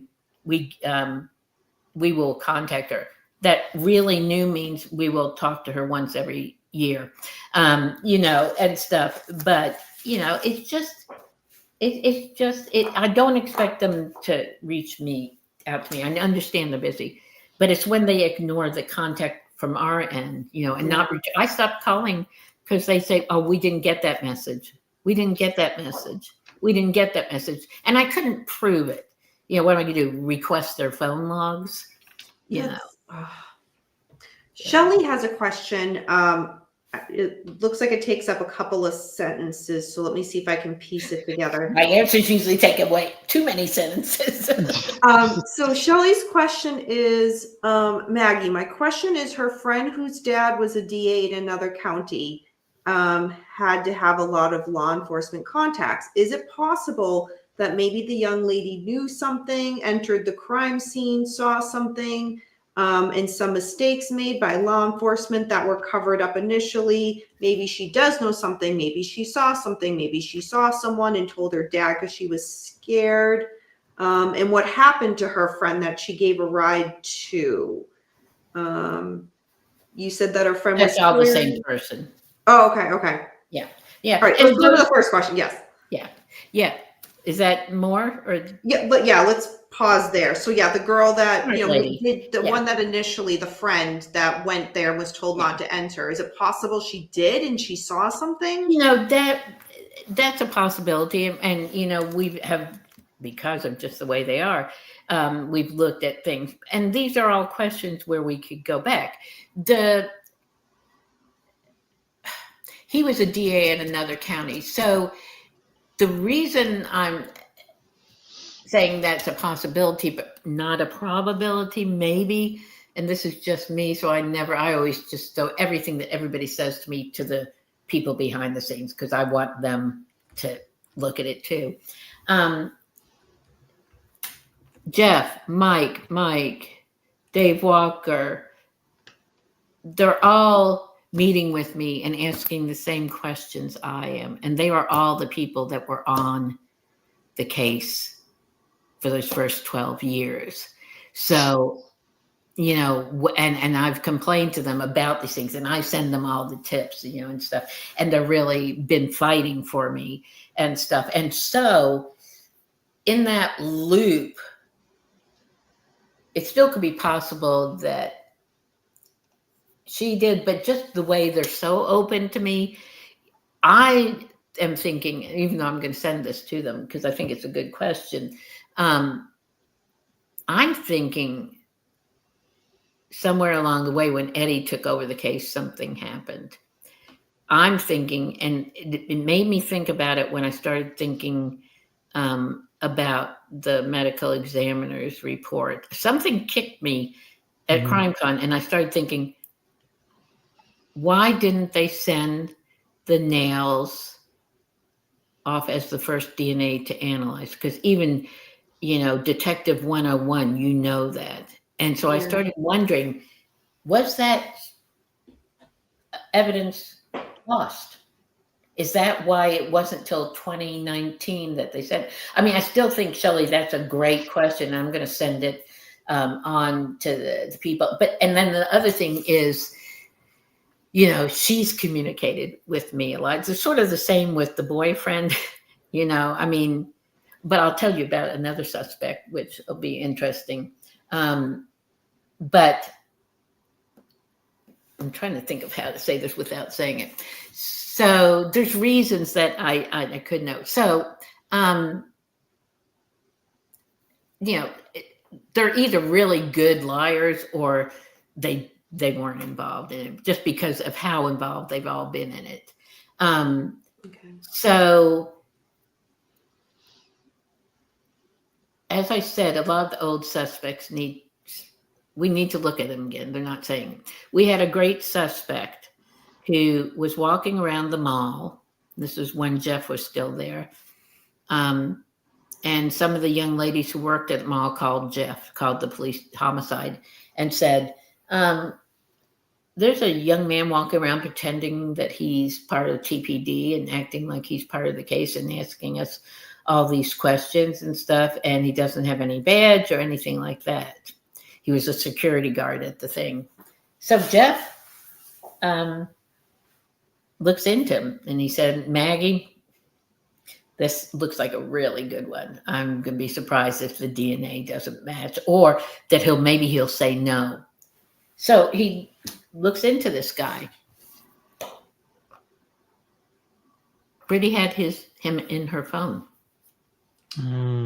Brittany had blocked him in her phone. Ooh.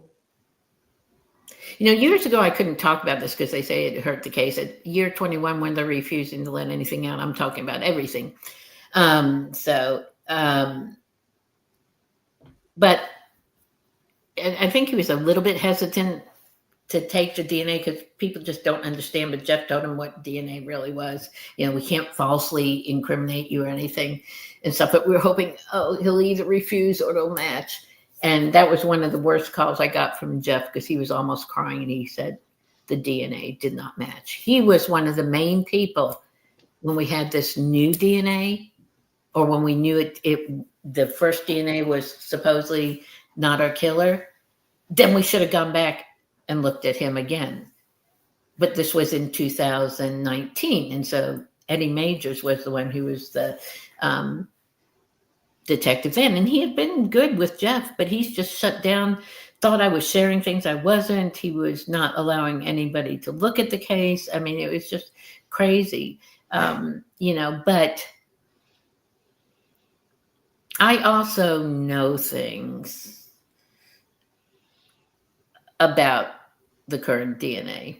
So, again, because it's the nails and because of what I know, I'm pretty secure the boyfriend. But you want to throw another twist in? Shelley, did that answer it, or have I just...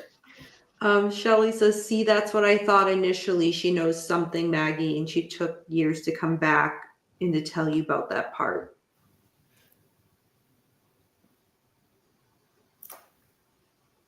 No, I knew about that part early on. Okay.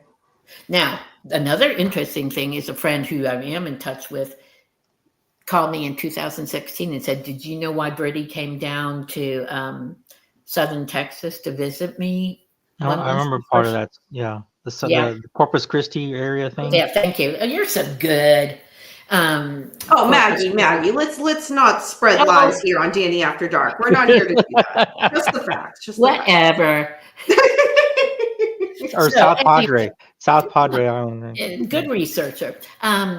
So she called me in 2016. I just saw her at the memorial and stuff, and she even talked to media for us. But she said, Maggie, are you aware why Brittany came down to visit me? And I said, I thought to get away because school was starting in the fall again and everything. She said, no, there was an attempted assault and she came down to comfort me. So immediately Eddie was the detective then, I'm going, we need to look into this. We need to find out, could this guy, because it was a whole nother thing. Could this guy have come back and followed her, even though I don't think they ever caught him. But, Eddie said, typical, I'll look into it. I've talked to her more since then, and we're pretty sure, that this guy wasn't it and stuff. But, it's just ever since the tips started coming in after 13 and 14, they've not shared with me what's gone on. So, but she was the one who hadn't told me in a long time. But yeah, the friend actually told me that pretty early on, because we were talking about timelines, and that's how I knew that she was there, because she had called her father. So, and Jeff even told me that. So, okay. Interesting. Oh my goodness. So we're coming up close to 2 hours, which I'm sorry. There's so much. No, that's great. No, so it's very with this, and if anybody requests, I don't know who's listening and stuff, but the timeline makes it's little sentences, but they're dated minus one date that I wrongly wrote October, and it's supposed to be September 30th, not October 30th, but it does help you understand. Now, you all picked up the timeline, right? Mm-hmm. Okay. So Shelley has one, obviously. If she hangs around you, I would guess. I probably stuck one in her face too. So I just have a few more questions. Okay, I'll try to be short. But no, please, again, I am short anyways, but Beckham knows. So I know we kind of went in a lot of bits and pieces, but where do things stand today? Things stand today as, I know we're at maintenance with the DNA. I do not know if they've given it to the FBI, but if you're at maintenance, the reason you want to go FBI or Interpol, which Jeff did Interpol way back when, he sent things to Europe. He was not closed-minded. Wow. But I have asked for FBI ever since the DNA came back as not our killer. I've been asking for it. But so I'd like to know if it's going to the FBI. We can know. It's wrong when the police says you can't know if we're sending your DNA off to the FBI. That makes no sense. So there's that. I want to get the medical examiner report reviewed. I have further discussions on the envelope, and the case in general. We're trying to do FOAs, but they don't give you anything and stuff. So I'm going to just keep fighting, and I'm going to keep traveling. My traveling is about our case, but it's really trying to get all these cold case families, which I was really lucky this time to meet about 15 on the road, that I had time to stay and talk with. And yes, so we've been talking about your traveling, but so for people who aren't aware, so Caravan to Catch a Killer is what you've been doing. And I think I read that as of 2024, did you hit 300,000 miles? Is that 330,000 after Denver? That's amazing. Yeah, through 48 states, and Denver was my fourth tour, and I've been on about 5 weeks down the road in Virginia, in Tennessee, and Georgia. Saw Mac in Georgia. It started in 2007 when we had about 800, or no, not that much, but maybe 400 suspects. We had a lot, and that's when I was saying, how do I get it nationally? And I started seeing raps, and I saw one rap car and put a note on it and said, do you know where I could get one of these? And it ended up being Travis Hermsa, or Travis of Midwest Raps, and he's wrapped every single car. He and Fellery Vinyl donated my first wrap, which was, the wraps then were very bad, but this is the fourth iteration of it. And I somehow came up with something that people could see and look me up. And so Caravan to Catch a Killer somehow came, and if you go to the Facebook, you'll see the pictures of Brittany and Caravan to Catch a Killer on the sides, a profile and stuff. And I have people saying, I saw you on the road in Washington State, or I saw you in Rhode Island, and I searched this out and I found you, so, and, it's all been self-funded, and, it's just, I love it. And I love, Crime Con, because this time, 8,000 people were there.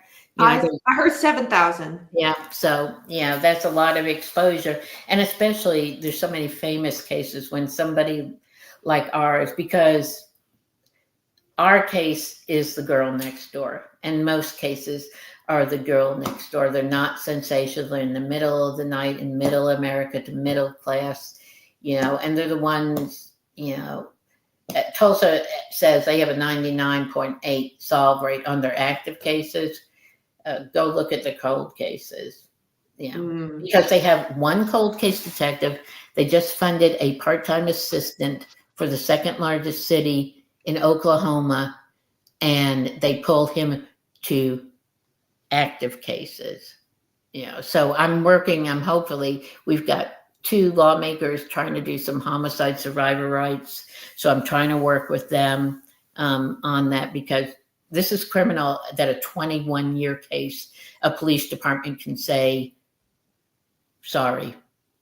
Absolutely. Can touch. Yeah, there's so many holes in it. I mean, from the get-go. Yeah, well, and there's so many people waiting behind the scenes who want to look at those holes. They're asking all the same questions you are. Sure. They're asking, and they're willing to do that. I know. You have, since going through this nightmare, you have just come out to be just an amazing advocate for yourself, and most importantly for Brittany. And you have been linking up with the best of the best. Cheryl McCollum. Love Cheryl McCollum. Where are my fingers? Best of best. I'm pointing at you all. I don't know how to point in the TV. Oh my God. Yes. But honestly, like the names that you were, like Othram Labs, Cheryl McCollum, Paul Holes, like you're linking up with people who can really add something to this case. You are doing everything you can.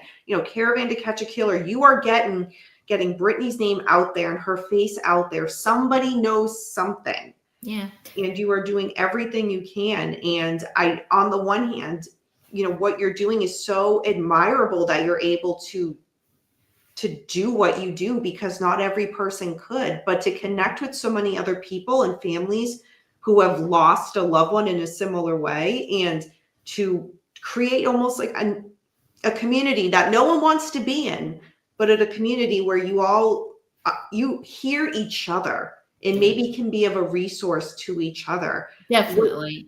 What you do is just, I can't even imagine this trying to I always say I'm just a mother, and I'm an egotistical mother that I'm going to have every single damn person know my daughter, and stuff. But yeah, I'll do this till I die, it's even, I want to solve the case, but it's more important that people can't. Somebody once said to me when I was at year 5, our case is at year 20. I'm try to help you so you're not where I am. But, it is, I would take her back in a minute, but the gifts that I've gotten from this are gifts that very few people will ever experience, and that's how you have to survive, because the loss can kill you, and then it kills their memories. Yeah. Shelly in the chat says, Maggie, I'm going to text you. I have your number, and I've been wanting to reach out and say hello and send a happy message, but I'd love to talk. Yeah, you guys should connect. Definitely. We'll talk about Beckham. That's one of the things that I did that, I didn't know what to expect, but after CrimeCon, what people would ask me, well, what was it like, and that's the main thing that I took, was all the advocacy, and the putting the information out for a lot of these families and these people. Yeah, well, and that's what Mom Across Border is, the twofold, one being the voice, but also, I was talking to all these families, and, somebody was saying to me, I didn't know about that. Then somebody talked to me about Seasons of Justice. In my 20 years, I had not heard of Seasons of Justice. So, yeah, the more we can do, and I just saw those comments from the other people, it's everybody in my heart that keeps me going. I can't do this. It's you guys, doing this for me. It's how I thrive and survive, really. Yeah. So, Maggie, where can people find you on social media if they have, if they have information or they want to learn more about Brittany? Where can people find you? Well, you mentioned a Facebook page earlier. Yeah. Facebook is real easy. It's mom.missing.Brittany, BRITTANY, of course, Facebook.com. I do have Brittany Phillips murder.net, but it crashed about 2 years ago, and I really just not got it up and running. And Facebook is so much easier. We also have TikTok and Instagram, but I'm do the lives on TikTok and Facebook. You can also, and I really mean this, email me at TheraPoet, because I'm a therapist and a poet. So that first part is like Thera, I like therapist, THERA, and the second part, poet, at AOL.com, because I'm one of the few people that still uses that. And no question is stupid. Even if somebody has an idea and I've heard it before, I'm going to send it through. Because if somebody sends me something, even if it's been thought of before, it means they're thinking about it, and stuff. And then, through you all and stuff. But really, you'll find, obviously, that I can talk about anything. So, I'm more than willing to answer questions. So Karen is in Australia, and she says, Maggie, I hope you get the answers regarding your daughter, sending you love and best wishes. Yeah. So let me just say real quickly, Case Files was one of the first podcasts that I ever did in like 18 or so, or 17. And then they did a second one, and I was on stage with them in Nashville. But Case Files still, to this day, I get tips and contact from Canada and America, more so from Case Files in Australia than any other podcast that I've been to yet. So, wild. Yeah. So you will, I know we talked about a little bit about this off air, but will there be events coming up that people can find you? I know you've been to several crime cons. Will you be at CrimeCon Vegas? Yep, I'm going to be at CrimeCon Vegas. I'm going to be also at a speaker at advocacy.com or advocacycon in Albuquerque. I think they had their first one just recently, and then they're doing one in September in Albuquerque. So I'll be speaking there, and probably I think I'm going to be doing possibly a Caravan to CrimeCon, because Las Vegas is right along Route 66 and it's the 150th anniversary of Route 66. So I'm going to try to do a caravan starting at Chicago and come down Route 66 all the way. And then Vegas is just a little bit north of it. But so I'm going to be riding with Britt on Route 66, probably in the May before, because CrimeCon's end of May, I think. Yeah, last weekend in May.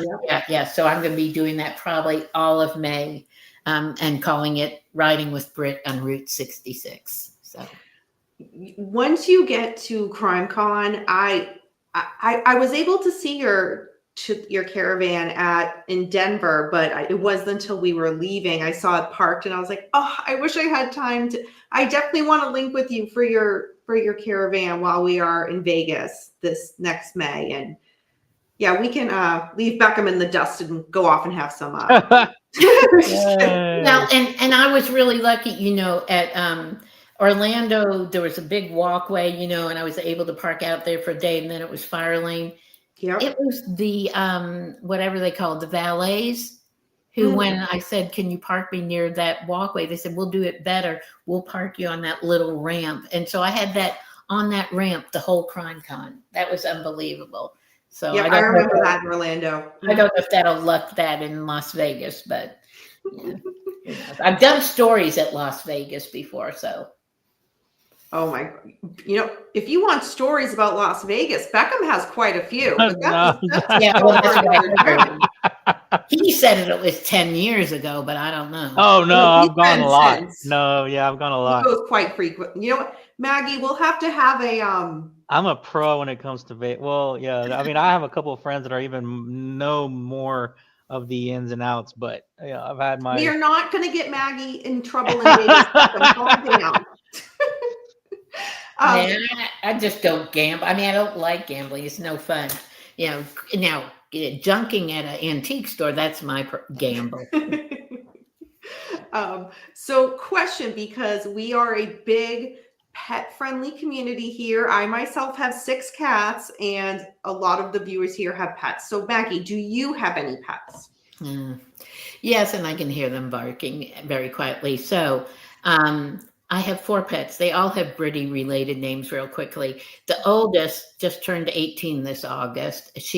When I got her, she was little, and they said she was a Dachshund Schnauzer mix. She now is about 25 pounds, but she has legs about this long that are very thin. So there's no dachshund, except she has double dew claws, and she looks sort of like a Schnauzer. And so I called her Bree to name her after Brittany. Then she has a sister who just turned 17, and I was at a PetSmart, and they were having a adoption thing, and they said, do you want to walk this dog? And I said, well, yeah, but I can't adopt. And so I said, what's her name? And they said, Britt. And I said, okay, so I'm going to have to get her. But I couldn't call her Britt because we had her Bree, so we named her Sariva, which is Sarah Eva, which was Britty's middle names. Then I was at an antique store, and a friend of mine that I bought things from found this dog on the side of the road. She said, I don't want to have to give her to the Humane Society. So I called my son and said, if I get her, will you take her? He said, yes. 6 months later, he said, a beautiful baby-faced some sort of puppy adopted him. It's the one that everybody thinks are fighters but aren't. Bulldogs? No, pit bulls? Pit bull, but he was a baby-faced, runt pit bull, and he said, so I can't take it. So I kept her, and then I helped with this agency, and 3 years, and so she's 13, and so we called her Princess because Brittany was Dancing Pony Princess. And then this agency that I helped with asked me to foster on Christmas Day in 2023. A beagle had been found on the highway, and I said, oh, okay, I'll just foster her. And then there's that beagle face because she's like picture perfect beagle. Right. And so I thought, I've got Bree, I've got Sariva, I've got Princess. What can I call her? And I kept going, I don't have any more names left. And then all of a sudden in my head, must have been Brittany. Angel is my 3-year-old beagle. So it's Angel, Princess, Sariva, and Bree. So I'm covered.